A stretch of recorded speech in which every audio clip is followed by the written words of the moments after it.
Hey, what's going on YouTube? It's CJ. Welcome back to another official entry into the Be Easy Reefs playlist. This is episode 28, and it's time to focus on pest control, removal, and everything I'm going to try for this master plan on addressing some issues in the reef tank. And I got to tell you guys, I've been extremely lucky over the last few tanks, not really dealing with some of the common pests like aptasia or flatworms or anything else that may occur in your reef tank. But unfortunately, after months 7 and 8, we finally have some nasty critters starting to show their ugly heads. So we're going to address that in this video. So before we go to the display, I'm going to take you guys underneath the tank, just give you a quick look at some life that I discovered down here. The normal Astrea starfish, the ones you don't really want in your tank are down here.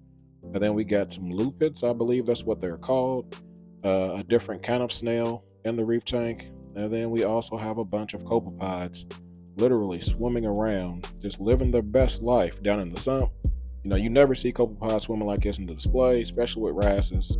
Those things are going to get wiped out right away, but it definitely is interesting. Anytime I turn the light on in the sump, I'm always finding something. So it kind of leaves me on the fence, 50-50 when it comes to my plan of completely cleaning this sump, leaving it spotless. Do I really want to, wipe out all of the micro life that is down here, good and bad? So, to be continued on that decision.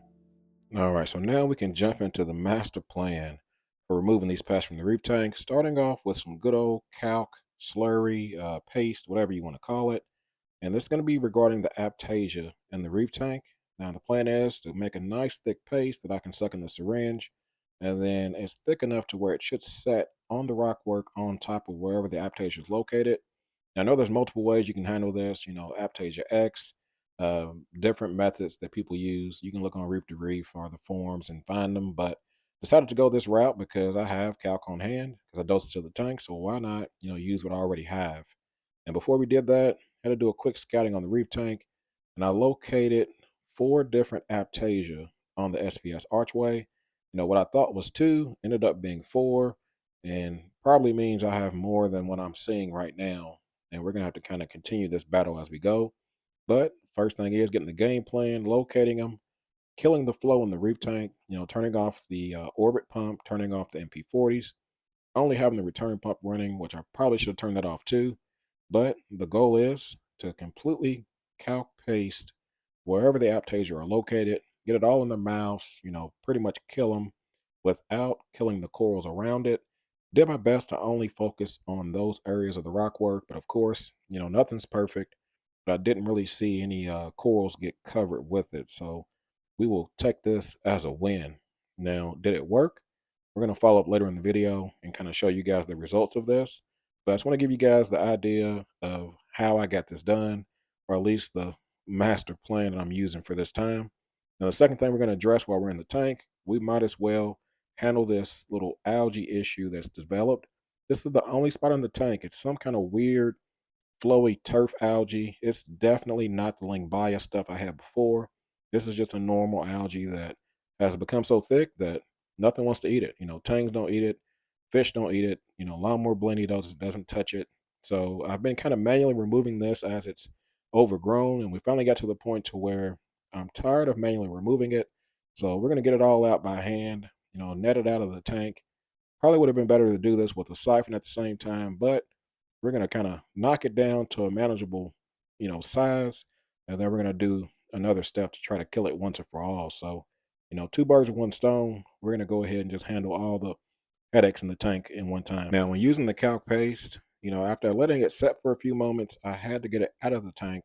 Last thing I wanted was, turn the flow on and have all of that calc just kind of spread all over all the corals and, burn things and, just all kinds of bad stuff happening. So put out the good old siphon hose and went ahead and sucked up all the remaining calc and hopefully sucking up, any dead aptasia or anything else that may have melted underneath it.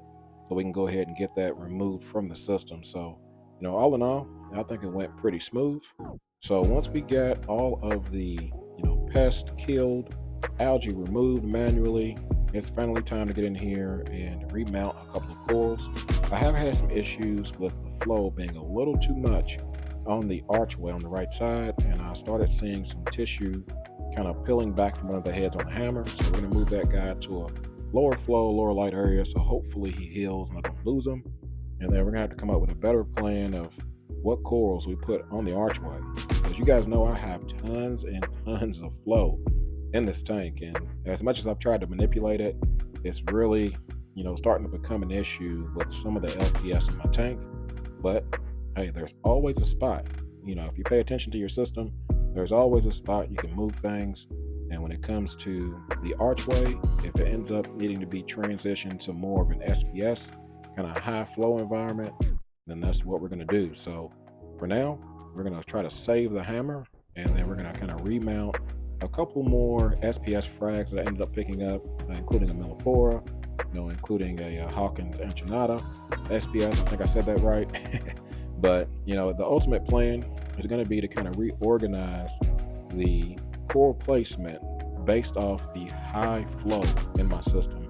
Now, the whole system doesn't get high flow, but that particular area where the orbit pumps and the MP40s kind of merge throughout the day, you do get some very powerful downspouts of flow. So I think we may be able to kind of start creeping more SPS in that area. So, I don't like doing too many things in the tank, spread out over the week. I kind of let all the tasks build up to where I got a nice checklist of things to get done.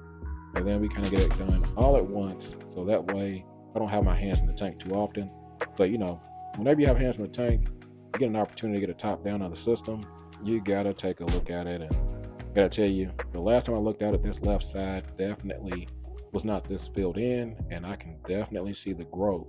And you can also see where I have a nice void on the SPS archway that we're going to have to get filled out. So, this is going to be the plan. Just maintenance on the tank, get everything done I can at once, and then we're going to follow this up with a nice water change. So I also take this opportunity to go ahead and stir the sand bed, reorganize the sand, to kind of get it back covered over the bald spots because of the crazy flow in my tank. And like I said, I try to keep my hands out of the system as much as possible. So when I get an opportunity to get the lid off the system, I do kind of go through here and, shuffle up the sand to keep it all nice. I don't siphon it, but I do kind of stir it. Got to be careful doing this at night because you don't want any wrasses to get, disturbed while they're sleeping. But, for this time of night, I think we're pretty good. So shuffle the sand, turkey base the rock. And then at this point, we are pretty much good to go to get the flow turned back on. Let anything else that's needed to get pushed down the overflows, get that stirred up, get the detritus stirred up, let all those things kind of, get mixed up and go down the system. And then it's time to drain the tank and get busy. And by get busy, we are going to go with phase 2 of the master plan. And that's going to be using hydrogen peroxide. Now, this is the normal off-the-shelf 3% strength. And the plan is just kind of pouring some in the cup, not really measuring it, because I plan on just dipping the toothbrush in it, coating the toothbrush, and then when the tank is drained, during the water change, focusing on the areas of concern, meaning those patches of algae, wherever they were growing from. I pulled it out as much as I could, but the roots were the problem. The roots is what allowed it to keep coming back. So that's what we're focusing on. So, kind of brushing the peroxide into the cracks and crevices, making sure that I avoid any of the corals, no direct contact with the corals, listening to it sizzle a little bit. And then it's time to kind of refill the tank. Now, I did a pretty large water change this time because I knew, I introduced the Kalk paste into the water column. I'd introduced, peroxide into the system. So it's a lot of potential changes that went on as far as water chemistry wise. And the best thing I could think of to help dilute it is going to be around 20 or 25 gallons of fresh Aquaforce hybrid salt, which is what I use on normal water changes. So this is just perfect timing to get it all done. It's going to be the next day. It's going to be what the tank looks like, guys. As far as any major concerns, didn't really see any. But one thing it is worth noting, I made a small adjustment to the structure. Ended up pushing it forward a little bit to give more room for the MP40s to kind of blow down either side of the peak. The original location, the MP40 on the back wall, was a little too close to the back wall, and I was getting a little bit too much splashing, potential water going over the back of the tank, which is never good because you can't see back there. So this small adjustment has kind of more centralized escape, completely opened the backside for flow and the front side. and the gyro down the middle on the other side. So we are definitely rocking and rolling in the Be Easy Reef. Now, for those curious as far as the results, what happened with the Aptasia? Well, I gotta tell you guys, just first glance, I don't see any of the nasty little wiggling, tentacles from the Aptasia and the rockwork, or at least not in the 4 parts that I was able to locate underneath the blue light. But unfortunately, after kind of scoping the tank out, I found another straggler. Man, these things are everywhere. So this one was actually tucked underneath the Setosa frag. So we're gonna have to do it all over again, round 2, finding more of the Aptasia and Kalk pasting them. But that's a struggle for another day. For now, I'm just gonna enjoy, the benefits of the work. At least I killed the 4 that I wanted to kill. And from all accounts, I didn't kill anything else I did not want to kill. Meaning livestock, corals, for the most part, everything looks okay. Now, is everything completely open as much as it would be? No, I don't think so. I feel like definitely there was some kind of negative impact to the tank. And now, as far as when it comes to the Kalk, didn't notice any real raise as far as alkalinity. pH didn't really get any spikes according to the apex, so that was good. The question there is going to be how the peroxide impacted the water column. Never used it, but I will tell you the rock work that I put it on, completely white, and you can tell the difference right in the middle where the kalkwasser and where the hydrogen peroxide was put on the rock. You can definitely see a difference in coloration on both places. So I will say that keeping my fingers crossed. I don't think we're going to have issues with algae coming back. And then when it comes to the flow, as you guys can see, definitely going to make some changes as far as SPS when it comes to the right side of the archway. Now, I know this vid's focused a lot on pests, but I had to give you guys a little bit of clam time. That's right. The Maximum Clam Chronicles is continuing in the Be Easy Reef, and it is looking better and better every day. I think I may have a winner, guys. I've never kept a clam more than a few months, so hopefully we can break that streak with this tank. And overall, things are looking good. I can't really complain. I'm expecting the tank to really bounce back, and to be honest, the tank always looks best usually the day or so before I do my weekly water change. So it kind of has me on the fence. I'm kind of 50-50. Do I really want to, continue the weekly water changes, or maybe back it down to bi-weekly? Because I can't lie, before I do a water change, things look really, really good. I can't say the water changes are bad for it, but I also can't say that the weekly water changes are not making it look good right before I do another change. So I'm kind of, still working out what I think should happen on the Be Easy Reef. But for now, I'm just glad that we don't have any crazy, immediate negative impacts when it comes to how the tank looks. So as far as livestock, you guys see we are still rocking and rolling. I know you guys are waiting on the livestock video, completely breaking down everything in the tank. It's coming, but I will tell you, all the fish are doing well. Haven't had any losses, and we are still setting strong at 26 fish in the Be Easy Reef. Tons of them, tons of movement. We're getting some nice growth on some fish. Some are not really growing as fast. You got the lawnmower blended that someone said looked like a pregnant tadpole. That guy stays fat and healthy. The only fish that I noticed issues on, I'm going to have to say, it's going to be the convict tang and the 2 gobies that are responsible, the sleeper gobies, for the sand bed. Now, I got to tell you, I didn't really notice any issues until I went on vacation, and I'm going to directly relate that to the food selections that I refilled the auto feeder with.